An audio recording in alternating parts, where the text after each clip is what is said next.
우리 주변에 타인의 말에 쉽게 영향받는 사람들, 예를 들어서 막 화내고 울고 이런 사람들의 특징과 행동 같은 게 혹시 있을까요?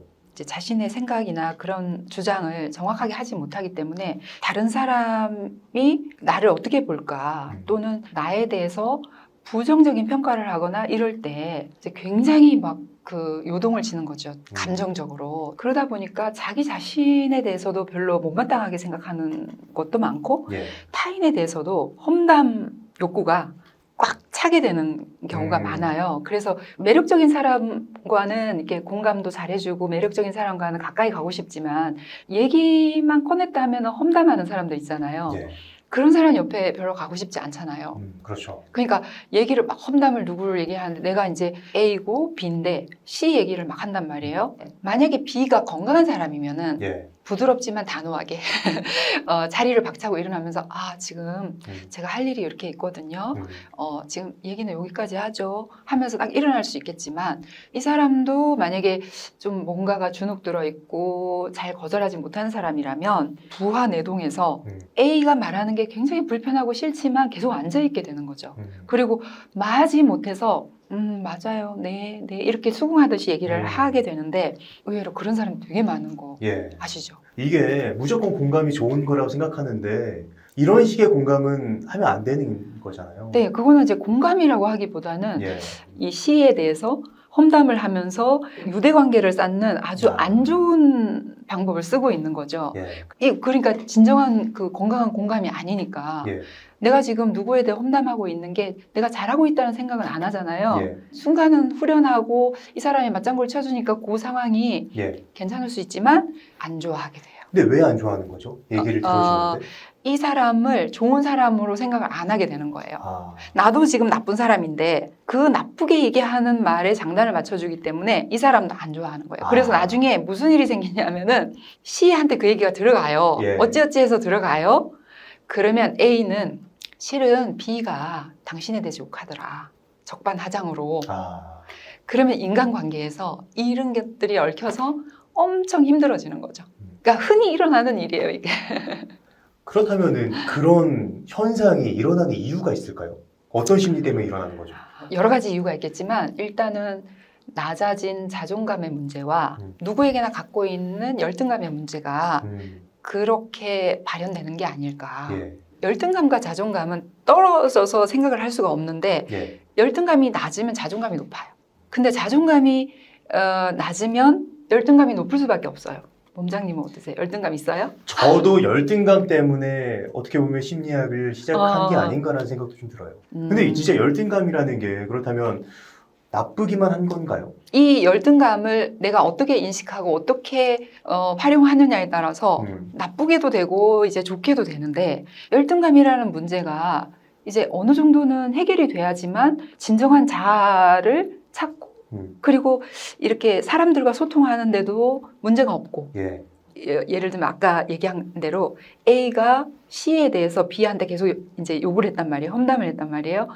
그거는 C를 봤을 때마다 내가 열등감을 느끼는 거예요. 정확하게 뭔지를 알고 열등감이 느끼는 것도 있고 예를 들면 외모가 C가 엄청 예뻐요. 나는 그냥 평범해요. 그러면 열등감을 느낄 수는 있어요. 근데 이렇게 두리뭉실하게 정확히 뭐 때문에 열등감을 느끼는지 모르는 열등감도 있어요. 예. 이게 이제 무의식적으로 어떤 이미지가 연결돼 있는 건데 그렇게 됐을 때 이 사람의 삶이 행복할 수가 없죠. 어디를 가나 좀 트러블 메이커가 되지 않을까. 그렇다면은 열등감이 심해졌을 때 나타나는 행동 양상이라든지 그런 게 어떤 게 있을까요? 열등감이 너무 심하면 자기 파괴적인 그런 모습이 나타나기도 해요. 극단적으로 얘기를 하자면 반사회적 성격 장애. 특히 소시오패스는 굉장히 보기에 되게 매력적이에요. 뭔가 이 사람의 바운더리가 고학력자의 상위 레벨의 직업을 가지고 있는 경우도 많고 많이 배우고 뭐 하여튼 그런 사람일 경우가 많은데 왜 소시오패스가 됐을까?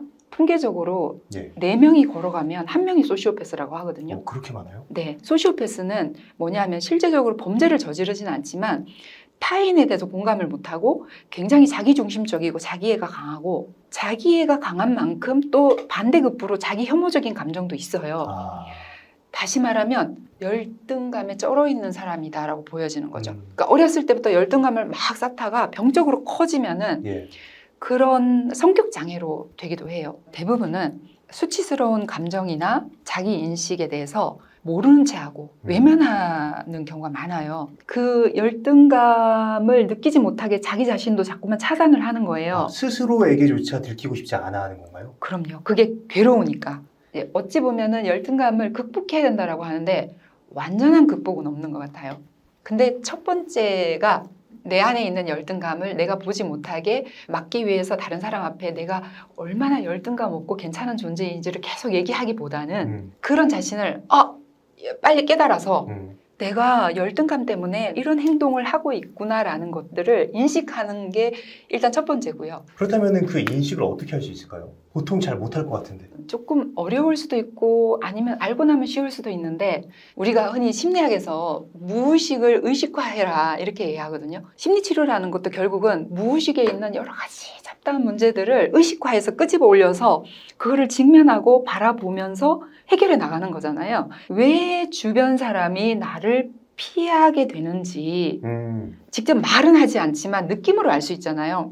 왜 나는 자꾸 사람들이 조금 친해지려고 하면은 나를 멀리하지? 이런 그 느낌이 들면 자기를 돌아보면 돼요. 내가 어떤 행동을 하기 때문에 저 사람이 이제 결국은 떠나고 나를 싫어하지라는 것들에 초점을 맞추면 가만히 생각해 보니까 내가 했던 얘기를 또 하고 또 하고 그 얘기들이 대부분 사람들이 들으면 계속 들으면은 지겨워할 만한 얘기를 했구나. 근데 뿌리를 추적해 보니까 나는 열등감이 많은 사람이었어. 상담을 할 때 이렇게 얘기를 해주는데 일반적으로 친구들이나 가까운 사람들끼리도 이걸 해주면 참 좋을 것 같아요. 미러링이라고 해서 걔가 정말 너무 싫어 이렇게 얘기를 했어요. 그러면 그래 네 말은 걔가 너무 싫다는 말이구나. 이렇게 그대로 해주는 거예요. 그냥 상대가 했던 말을 똑같이. 그게 이제 미러링이라고 하는데 그렇게 해주면 무슨 효과가 있냐면은 내가 저런 말을 하고 있구나 인식하게 만드는 거예요. 네, 그러니까 열등감을 잘 느끼는 사람들한테 해줄 수 있는 하나의 형태로 미러링. 그러니까 그 사람이 나한테 했던 얘기를 그대로 해라. 그냥 반사적으로 얘기했을 뿐이고 자기는 무의식적으로 나온 얘기인데 미러링을 받다 보면은 결과적으로는 뿌리에 있는 열등감을 건드려요. 이게 되게 좋은 방법인 것 같은 게 비난하는 게 아니잖아요. 그럼요. 그 사람이 했던 얘기를 똑같이 해주는 것만으로도 효과가 있는 방법이기 때문에 굉장히 좀 사용하면 좋을 것 같아요. 지금 이렇게 반응을 해주시니까 제가 얼마나 기쁜지 모르겠어요. 그래서 거기서 조금 더 나아가면은 그런 말을 하는 걸 보니까 옛날에 어떤 힘든 일이 있었나 봐요. 그러면 이제 조금 더 한 차원 더 나아가는데 그러면서 이 사람이 진짜 하고 싶은 얘기는 다른 얘기인데 남을 험담하는 얘기로 나오는 거거든요. 심리 상담에서는 그래요.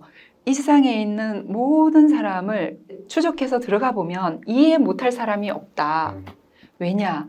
그 사람이 처음에는 그 사람의 잘못이 아닌 어떤 형태의 상처를 받아서 저 사람이 그게 굳어져서 열등감이 쌓이거나 자존감이 낮아지거나 해서 지금의 모습이 된 거기 때문에 앉았다 하면은 뭐 사람들 흉보고 이런 사람들을 우리는 싫어하기만 하지 저 사람에게 조금 도움이 돼야 되겠다라고 접근을 사실은 하기가 힘든 게 나도 내 안에 있는 열등감이 있고 불안이 있고 두려움이 있으니까 내가 잘못 얘기했다가 오히려 막 상처를 뒤집어 쓸까 봐 그래서 그렇게까지 못 나아가는 거예요. 그래서 저는 강의를 할 때 이렇게 얘기해요. 가족끼리 혹은 친한 사람들끼리 친구끼리 서로가 서로에게 치유자가 될 수 있다.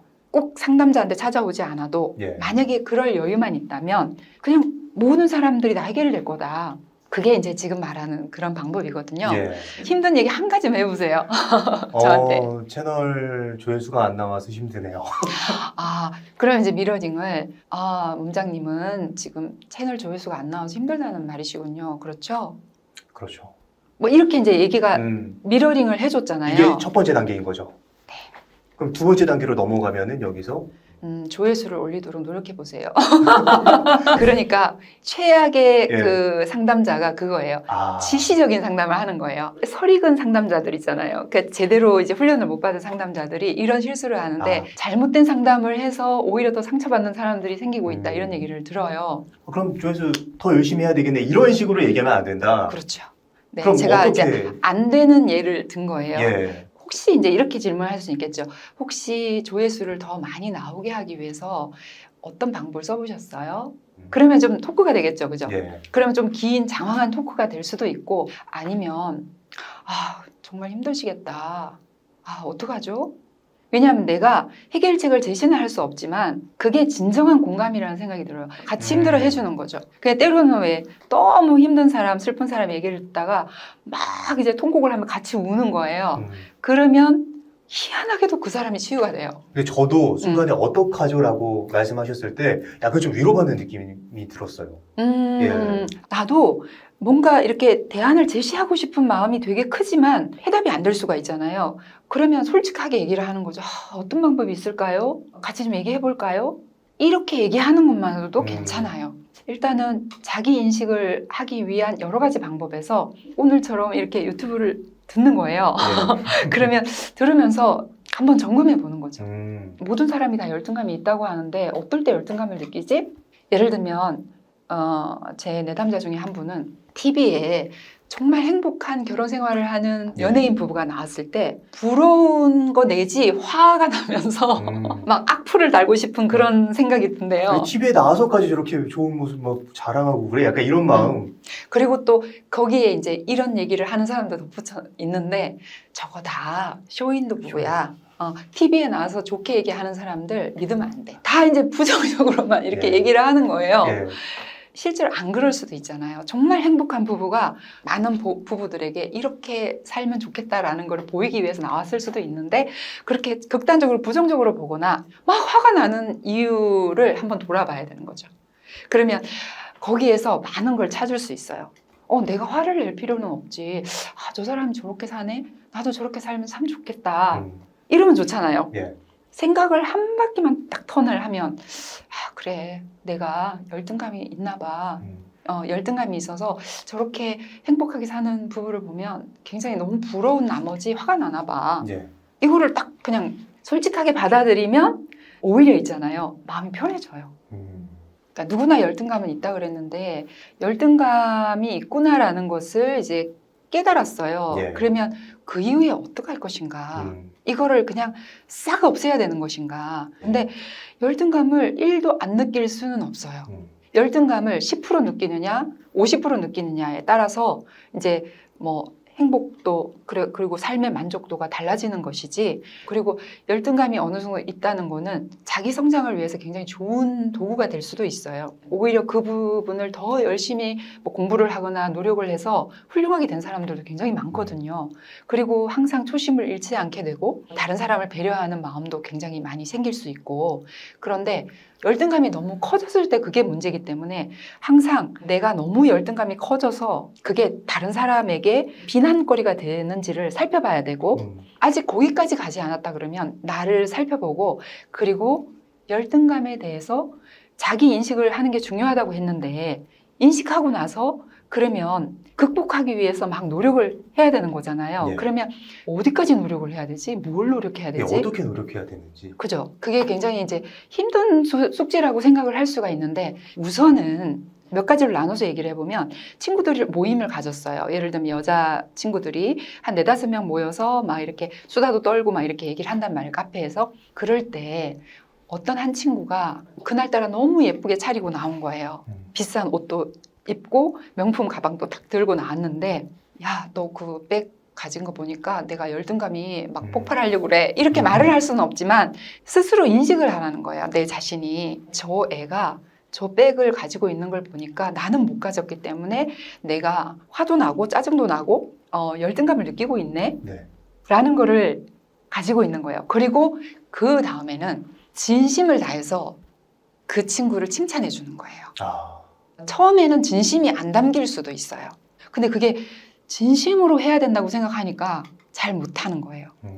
그래서 왜 우리가 감사하다는 얘기를 계속 하라 그러잖아요. 그러면 진짜 감사할 일들이 생긴다고 하듯이 이것도 마찬가지예요. 마음을 비워버리고 무심하게 그냥 습관적으로라도 괜찮아요. 와, 오늘따라 너 진짜 되게 예쁘다. 그러거나 아니면 너 그거 맨 거 보니까 나도 열심히 저축해서 하나 사야겠다. 이렇게 표현하면서 조금씩 나아가면은요. 열등감을 계속 쌓아놓고 못 본 채 하는 게 아니라 오히려 그걸 풀어내는 거거든요. 그러면은 거기에 있는 친구들이 이 친구가 진솔하게 얘기를 하기 때문에 점점 더 좋아지겠죠. 부러워만 하면서 가만히 있는 사람이 아니라 좀 능동적으로 친구들하고 기왕에 만났는데 유쾌하게 보내는 게 좋잖아요. 그렇게 얘기를 하기 시작하는 거예요. 예. 그러면 자기 인식도 더 빨라지면서 열등감이 이렇게 풀어져 나와서 이렇게 뭐랄까 연기처럼 사라지는 느낌이 들어요. 오히려 그렇게 반대로 얘기하고 진심으로 상대의 좋은 점을 보려고 했을 때 내 안에 열등감이 해소될 수 있다. 네, 네. 100% 이렇게 뭐 엉겨있던 게 다 풀어지는 건 아니지만 중요한 거는 그게 진짜 좋은 습관이 돼서요. 예. 어떤 사람을 보든 간에 그 사람의 좋은 면을 보려고 노력하고 있는 나를 발견해요. 그러면요, 자동적으로 열등감은 줄어들게 돼 있어요. 왜냐하면 다른 사람이 좋은 면을 보려고 하는데 열등감이 키워지는 사람은 없잖아요. 불건강한 열등감을 좀 더 줄이는 방법 중에 가장 좋은 방법이 그게 아닐까.